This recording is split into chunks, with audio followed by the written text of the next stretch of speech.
In this video, I will explain how the EB-5 program works, how most EB-5 projects are structured, and why the program is attractive for project sponsors, developers, and foreign investors. First, let's begin with the history of the EB-5 visa program and how it is administered today by the U.S. government.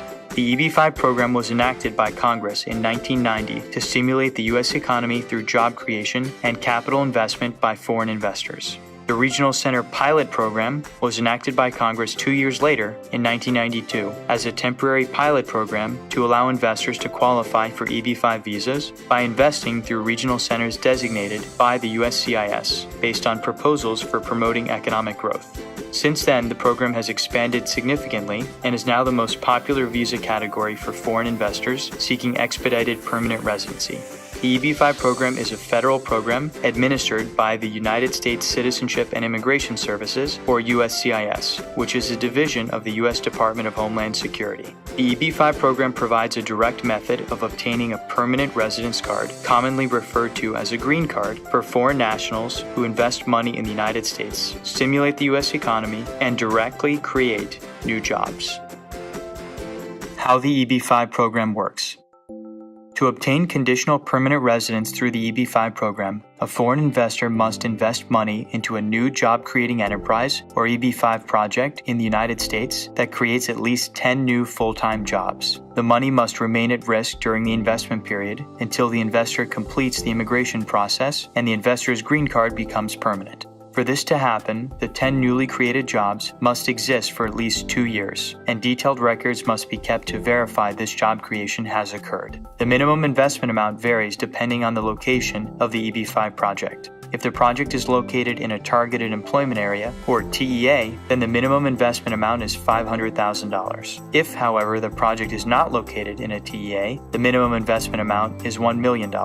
Currently, a TEA is defined as an area with an average unemployment rate at least 50% greater than the national average, or a rural area as determined by the USCIS. To determine whether a specific area qualifies as a TEA, please visit our free national TEA map at eb5an.com. There have been proposed changes to the minimum investment amounts. Please check our website and blog for up-to-date information on whether any changes have been enacted. Why is EB-5 popular with project developers and investors? EB-5 is popular with project developers because it presents a rare opportunity to access below-market investment capital for job-creating enterprises and make projects otherwise difficult to finance possible. But what causes EB-5 capital to be an attractive financing option? The primary reason foreign nationals are interested in an EB-5 project is to obtain a green card, and so most investors are willing to accept a lower financial rate of return on their investment in exchange. The lower cost of EB-5 capital therefore makes EB-5 financing an attractive alternative financing option. Investors, project sponsors, and the public benefit due to the win-win-win aspects of below-market overseas capital funding EB-5 projects that create new jobs here in the United States. Structuring an EB-5 project. So now that you know a little about EB-5 and why it is a popular financing option, the next important question to answer is how are most EB-5 projects structured? EB-5 investment projects are structured in two ways, as direct investments and as regional center investments. Since the vast majority of EB-5 projects are structured as regional center investments, that is what we will focus on in this video. An EB-5 regional center project's success depends largely on three factors. First, sponsorship by a USCIS-approved regional center. Second, a complete set of EB-5 compliant project-specific offering documents. And third, eligible EB-5 investors. We'll discuss each of these elements next. Role of EB-5 regional centers. First, we will cover regional centers. An EB-5 regional center is a USCIS designation or license for a specific geographic coverage area that allows the holder to sponsor EB-5 projects within the approved geographic region. The primary reason most EB-5 projects are structured as regional center investments is due to the favorable treatment of job creation for projects sponsored by approved regional centers. An EB-5 project sponsored by a regional center is allowed to count the direct, indirect, and induced jobs that result from the development of the EB-5 project and the expenditure expenditure of EB5 investment capital and other capital within the investment region. For example, if the EB5 project is an investment to develop a new hotel, the capital expenditures on the construction of the building and the operating revenues once the hotel is open will both count toward the project's EB5 eligible job creation. Job creation is often calculated using official economic impact multipliers such as RIMS-2 or IMPLAN, which forecast the economic impact of expenditures and revenue creation by industry category. Multipliers allow for an economist to estimate the full impact of certain expenditures and revenues by including all direct, indirect, and induced jobs that occur due to the project. For example, imagine a hotel project in Miami, Florida, in which the total hard construction cost is $25 million. The construction will create many jobs, not just for the workers on site, but also for all of the workers in the suppliers, transportation, and various other capacities that make the construction on the project site possible. Assume the RIMS-2 multiplier for hard construction spend in Miami-Dade County is 16 jobs for every $1 million spent. This multiplier includes all direct and indirect jobs from the construction of the project. Given these figures, we can estimate the project will create 400 EB5 eligible jobs, assuming the project stays on budget and spends the $25 million on hard construction costs. This same framework is applied for hotel revenues once hotel operations have stabilized. For verification of projected job creation, the regional center provides receipts and invoices which must show the USCIS that the projected expenditures actually took place, so that each investor is credited with his or her 10 required jobs. Favorable job calculation, along with easier tracking and documentation, are the main reasons most EB5 projects today are structured as regional center projects. To instantly estimate EB5 job creation for any potential EB5 project, please visit our free EB5 job calculator at eb5an.com. Create or affiliate with an EB5 regional center.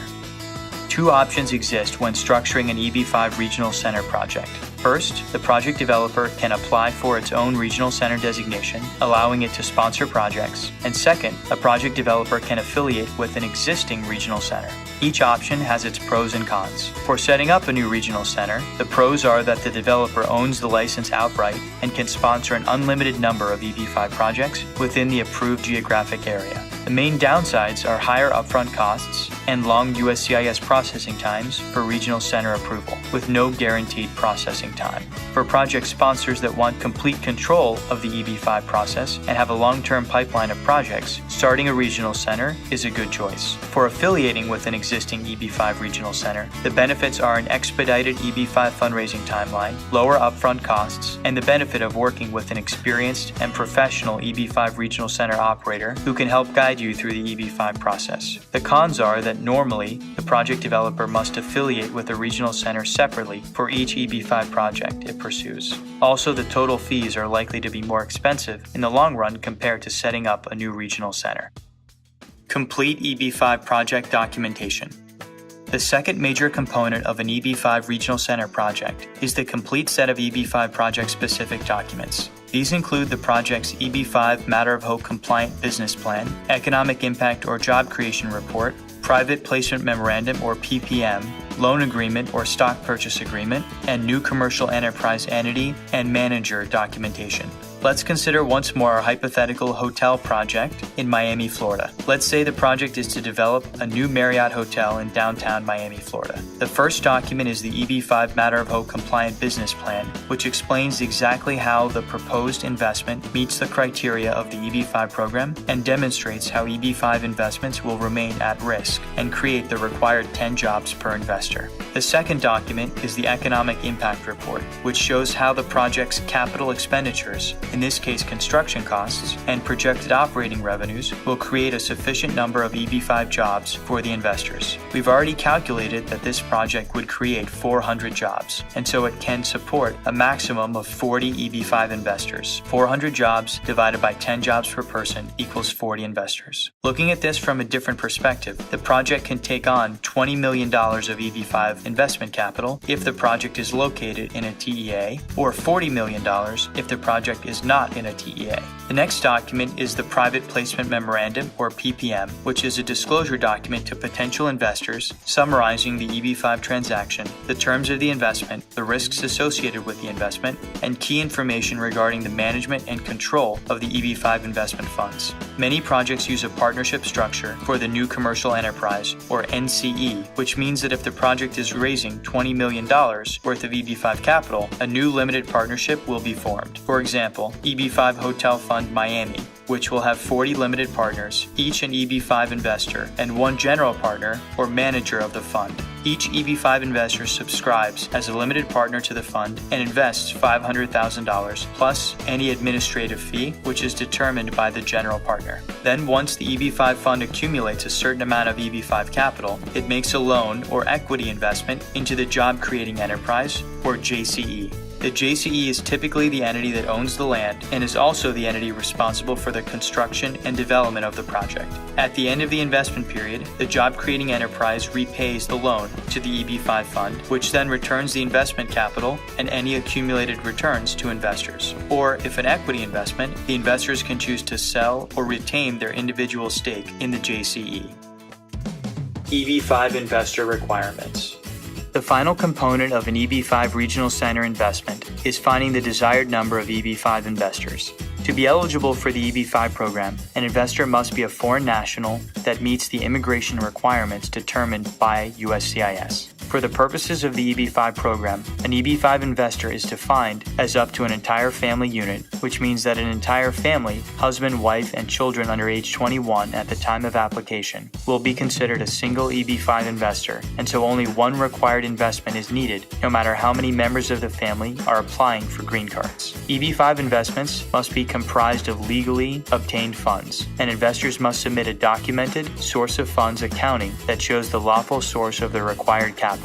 Many EB5 investors receive capital gifts from parents and relatives used for EB5 investment, which are allowed provided there is proper documentation of where these funds originated. It is important for an investor to consult an immigration attorney regarding these requirements and other requirements under the EB5 program.